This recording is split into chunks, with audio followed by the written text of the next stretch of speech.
सांगलीमध्ये गोपीचंद पडळकरांविरोधात पवारांच्या राष्ट्रवादीचा मोर्चा। जयंत पाटलांविरोधातील वक्तव्यानंतर समर्थक रस्त्यावर। शशिकांत शिंदे, रोहित पवारांसह आव्हाड लंकेंची उपस्थिती। राजाराम बापू पाटलांच्या पुतळ्यापर्यंत हा मोर्चा। महबूब शेख यांच्याकडून गोपीचंद पडळकरांचा कुत्रा असा उल्लेख। हॉटेल सोनी महेंद्र पंचरत्नचा डेटा काढायला लावू नका, शेख यांची पडळकरांना धमकी। पडळकर आक्रमक नेते असतील तर मग मुख्यमंत्री पोलीस यंत्रणांना बाजूला ठेवून आम्हाला सूट द्यावी, आम्ही सुद्धा आक्रमकता दाखवू।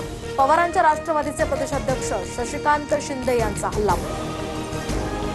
मराठवाड्यासह राज्यामध्ये मोठ्या प्रमाणात पाऊस। स्थानिक प्रशासनाशी संपर्कात आहोत।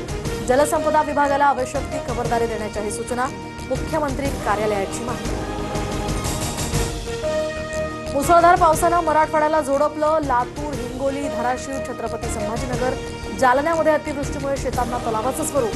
उभं पिकं या ठिकाणी पाण्याखाली, तर नुकसान भरपाईची आता मागणी।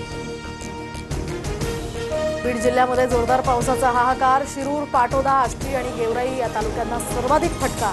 जिल्हा परिषद शाळेसह घरं, दुकानं, मंदिरं आणि शेकडो एकर शेती पाण्याखाली।